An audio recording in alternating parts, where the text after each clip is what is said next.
But I got bullied a shit ton by my family and people at school for this video. But looking back at it now, I'm so glad I made this shit.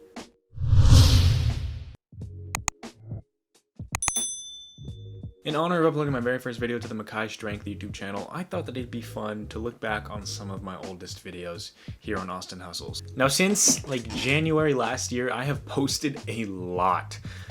At the time, I was posting like 33 times a day across 5 different social media, so I have a lot of very cringy content to look back on. But I truly believe that no matter what social media platform it is, the first time you post, it's always gonna suck compared to the post that will follow.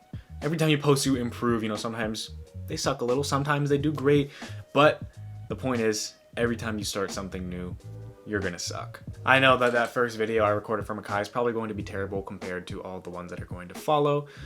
And because of that, we're gonna go ahead and check out some of my very first TikToks, Instagram posts, Rumble posts, if you know what that is, and some of my YouTube posts. I've done this once before with my first 2 or 3 YouTube videos. I'll probably link that video at the very end, but since we already did that, we're gonna look at the 4th and 5th, around there, those videos. But let's start with TikTok. Okay, so here's a video that I made when I got a vending machine from my work. Some guy who hadn't been in it in like 6 months, abandoned vending machine, I thought. And this is basically me just drilling into it. Yo, TikTok, I actually own a bit of vending machines and I actually run my little vending machine business. And here's a secret I don't like to share with a lot of people. It's how to get free candy out of a machine. So we have our machine right here and then we just grab our drill. So that was a video. It didn't blow up, but basically what happened after that is the guy got my number and basically it wasn't an abandoned machine. I paid for the lid and the lock that I screwed up. I bought brand new ones and I basically fixed the machine for him and I gave it back to him, and in the end he was fine about everything, just a small inconvenience, but I should not have done that, and that was karma for all of the bad things that I have done in the business world. But I was stressing out so much when that happened because I thought that I just scored and got myself a free vending machine. I was stupid. I mean, like I said, the guy hadn't been there for I forgot how many, I think it was like 6 to more months. So, you know, I thought maybe he died or something. Scummy move for me to take it, but I learned from it and I don't do stuff like that anymore. Okay, this next video was me trying to motivate some people. I think I talk about Warren Buffett. Let's go. One day Warren Buffett boarded his private jet and he said this to his pilot: "The fact that you're still working for me shows that I'm not doing my job correctly." Warren told his pilot that he should be out chasing his dreams, so he created the 5-25 rule. So you guys can follow along. So he grabbed a piece of paper and he told his pilot to write down 25 goals that he wants to achieve. It could either be in the near future or the distant future. He just wanted him to write them down. After you guys have those 25 goals written down, Warren wants you to circle the top 5 goals that you want to achieve. He did the same thing to his pilot. Now, once you are absolutely certain that these 5 goals are the goals that you want to achieve over the rest, then you have to cross out the other 20 goals. Warren told his pilot that all the goals are of importance, but the ones that really matter are the 5 that he wants the most, and he can't focus on any of the other goals until he gets those 5 goals done. Doing this forces you to achieve the goals that you find more significant because you can't start any of your other goals until your main 5 are completed. Going into the new year, I hope you guys follow this 5-25 rule so that you can become the best version of yourself possible and stay on track with your goals. This has been Austyn Hustles. Cut off at the end, but yeah, that's pretty good advice if I'd say so myself. I don't necessarily use that 5-25 strategy, but honestly, if I'm being completely honest, I didn't do that much research into it. I kind of just saw it on a few articles, and I remember hearing it before once on YouTube maybe. But Warren Buffett, smart guy. I think he's like 90 or something. That's crazy. He's just a very wise man. But yeah, my early TikToks, they're kind of cringy, if I'm being honest. I have more TikToks that are from the early stages, but the thing is, if I put them in this video, I'd have to do a lot of editing to get the music out because a lot of the music gets the video shut down. So I kind of just picked the ones with no music. Here's the next one. This is my first TikTok that really blew up. I had one before this. I got to 38,000 views, and I thought that was hype as shit. But this one got to, I think, close to 1 million. I think 900,000 views or something. I got posted on the @Puberty, the meme page on Instagram, and then I got posted on Gaming Bible. So That was crazy for me because this is like my 7th TikTok or something. Let's check it out.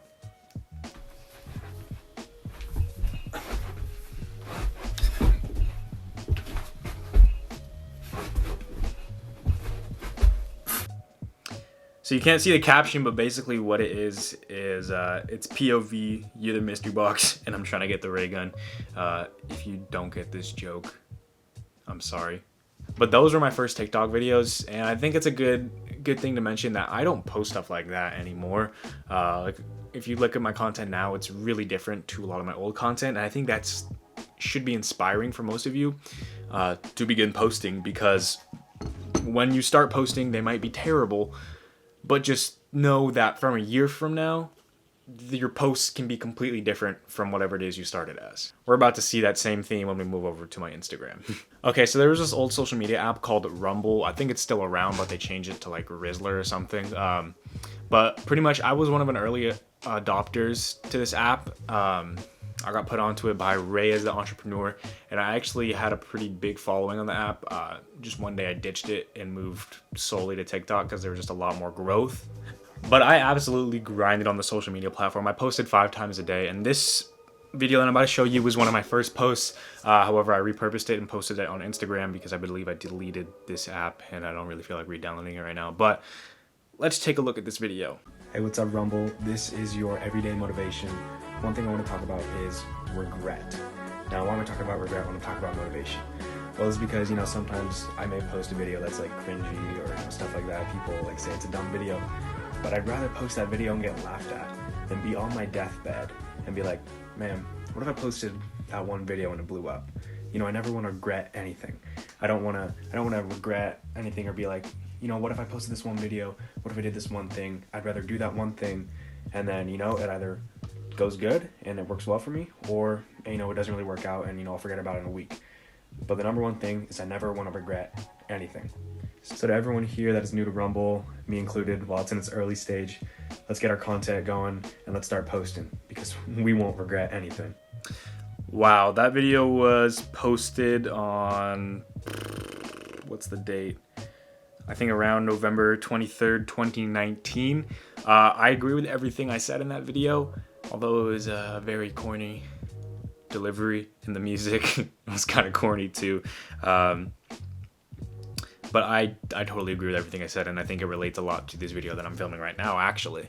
I do not regret whatsoever making all of these cringy posts, because first off, they're funny as hell to look back on, and even if I did get, you know, laughed at or bullied for a little bit, nobody remembers these, nobody cares until I bring them up again, like right now. And by posting those things that are embarrassing, it allows me to get more comfortable on the social media platforms and kind of feel it out a bit more and learn. You're not going to learn how to be the best at a social media platform by just watching. You have to get your foot in, you have to post. No matter how bad your first posts are going to be, you have to get something uploaded. I believe Gary Vee said this, but he basically said if your brand or you aren't posting on social media, you're pretty much irrelevant. I agree. There's only so much you can do locally. If you want to expand nationally, globally, you have to post on social media. It's gonna be embarrassing when you start. I've got proof right here, but after a few weeks, you'll get the hang of it, and you'll be glad that you did so, and you won't have any regrets when you're about to die. I don't know if this app, Rumble or Rizzler, if it ever took off, or if it's, you know, gonna be the next Instagram or Facebook, but I don't regret posting on it at all. I'm so glad that I posted on that. I'm so glad that every single day for about like 2 months, I posted 5 times. I probably made around 300 videos on Rumble, and I'm so glad I did, even if majority of people have not seen those videos. But yeah, no regrets. On to the next one. Okay, so this video, if I'm being honest, is probably one of my most cringy videos I've made. I like the message I gave. I under-delivered a lot. But I got bullied a shit ton by my family and people at school for this video. But looking back at it now, I'm so glad I made this shit. Alright, let's check out why I'm not going to college. I am not going to college. Here's why. My little 2 cents. I was making like a series or something. In the 19th century, capitalism took America by storm. Big industries ruled the I was country. really bad at transitions. And one of their leaders, John D. Rockefeller, owner of the Standard Oil Company, was looking for other ways to put his foot on the throat of American workers. You see, in 1902, Rockefeller put forth $120 million, which is about like $360 billion in today's money, towards starting and funding the General Education Board. I was reading right off the Rockefeller script. wanted to rewire the thinking of the entire country.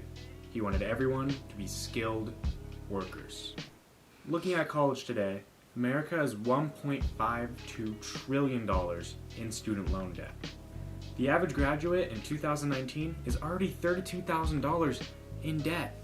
And on top of that, they aren't even guaranteed a job. That's Ever terrible. since 4 years ago when I told people I wouldn't go to college, they think it was a crazy idea, or it was stupid, or it's risky. What I think is risky is beginning your adult life already $30,000 in debt, searching for a secure job, and living and working under the expense of your boss until you're 60.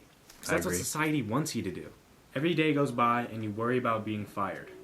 That's risky to me. You see, the big reason I'm not going to college is because it doesn't prepare you for the real world. Schools teach us that mistakes are terrible and they should never be made. In fact, you get punished for making them. You mess up on your math test? F. Schools psychologically train us to fear mistakes. Because of this, people are afraid to make them, so we search for security. We look for jobs that we can work for until we're 60. People fear starting their own business, as they're afraid to make mistakes. Instead, they get a job and work for the next 45 years. On their deathbed, they regret never taking risks or trying what makes them happy. Schools also teach us that there's only one right answer, which is completely false. There are multiple ways to solve problems in the real world. You see, people believe that since there's only one right answer in school, there's only one right answer to life, which is to get good grades, go to college, get a high-paying job, and then retire rich and happy. If that makes you happy, then by all means, go for it. But I know there's a large amount of people here that don't want to work 9-to-5 jobs for the rest of their life, with only 18 years of freedom after retirement. There's more than one answer, one way to be rich and happy in life. Schools want us to believe that there's only one right thing to do, and that is to work for someone. Another problem I have with the school system is that they grade us individually.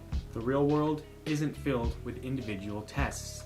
It's filled with group projects that communities work out together. The isolation of students translates directly into the workplace. On individual tests, students can't ask for help, as it's considered cheating. Why the background If the change? student never asks for help, then by the time they become a worker, they'll never ask for a raise also, which is exactly how Rockefeller intended it to be. Rockefeller was a thinker, and everybody under him was a worker. Colleges are meant to create workers, not thinkers. These are my 2 cents on college. But please remember, this is just I disagree with that thinker Going part to a college little. is a dream of yours, or you decided that you're destined to be something that requires you to go, then go ahead. I'm not stopping you. This video is for everyone out there that feels pressured by society, their family, or their friends to do what everyone else does. You don't have to be like everybody else. Do what makes you happy. I like this. I shall be telling this with a sigh. Somewhere ages and ages hence, 2 roads diverged in a wood, and I took the one less traveled by, and that has made all the difference. In the time of making this video, again, I agree with a lot of stuff I said, but I could disagree with some things. I had a super elitist thought about everyone who didn't go to college, and I looked down on pretty much anyone that tried to get good grades or tried to go to college. My thought process has changed since then. I wanted to show this whole entire video because I think it's actually important. But if you want to do different things in life and you want to not conform to what everyone else is doing, not saying that's a bad thing, then you have to start doing different things. You can't do the college route like everyone else is doing, because then you'll end up like everybody else. And I truly don't think that you need college to succeed in life. If your life goal requires it, like you want to be a doctor, a lawyer, a nurse, or you want to play sports professionally, then yeah, you should probably go to college. But if you want to be your own boss, if you have your own ambitions, you want to start your own business, college isn't that important. So this video was terribly performed. I was reading straight off a script. My voice sounded so beta. And you could tell I was terrible at cuts. But like I said, the first time you post anything, it's going to be terrible. The first of everything you do is going to be terrible, but don't let that fear stop you from getting your message out there to the world. Who knows, there could be some random kid in Kentucky that has seen my videos and is totally inspired by them. And I actually do know because I've had a few people hit me up on Instagram actually telling me that same exact story. Like, the internet is so vast, you never know who you will reach every time you make a post. So please drop any fear you have about posting to social media and get your message out there. Thank you guys for sticking to the end. If you wanted to see the video of me reacting to my first YouTube videos, it's going to be right here to the left of me. Got some other probably throwback videos here too. But anyways, thank you guys for sticking to the end. My name is Austyn Hustles. Please subscribe right down here. I'm out. Later.